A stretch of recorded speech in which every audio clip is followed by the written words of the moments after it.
Two comments that I wanted to talk about on this very short have just magically disappeared from my latest YouTube video, but don't worry because we're going to talk about them nevertheless, because both comments implied that I was a bit of an expat failure. Let me explain. The first comment was written entirely in the third person and was like, why does she produce this kind of content? Doesn't she realise that she's going to stop people from wanting to visit South Italy and then she's going to stop making money? I don't understand why she does it. First of all, I don't understand why you write in the third person. My name is Claire. Nice to meet you.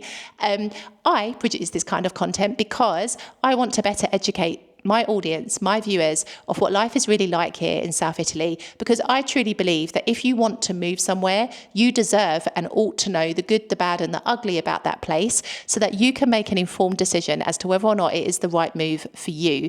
If you are easily deterred because a few people say something negative about a place, then maybe you're not as invested in that decision as you thought you were, in which case I've done you a service because I've stopped you going too far down this road before you can't come back anymore. Secondly, I also believe that you should never start a business with money in mind, because the whole point of a business is that you produce a product or a service to help other people. I'm doing that with my content. It's completely free online. I help people with moving here. I help people to understand what life is like here. I'm, as active as I can be on social media. And I do this because I want to help you not make the same mistakes that I did, having lived here for 6 years and really understanding what Italy is like. Money is a byproduct of a successful business and should never be the sole reason for what you do.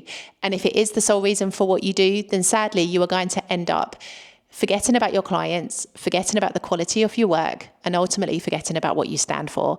And then you are left with something that doesn't resemble a business at all.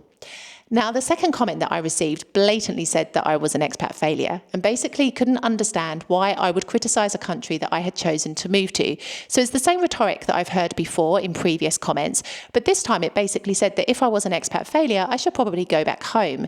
Now, let me say first and foremost, just because you have chosen to move to another country, it does not strip away your right to have an opinion about where you live. In fact, I think it's more important than ever to express how you feel about where you live, as long as it is done in the right way. If you are just complaining for the sake of complaining and you are unwilling to take any action or do anything to remedy the situation, then I can understand why somebody might have an opinion like this.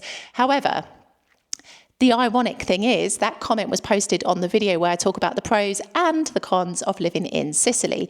So I tried to give as balanced a perspective as possible. But of course, I'm sorry, I have to talk about everything about life here because I'm not doing anybody a service if I only talk about the vanilla stuff. There are plenty of other channels on YouTube where you can find that content, but you won't find it here.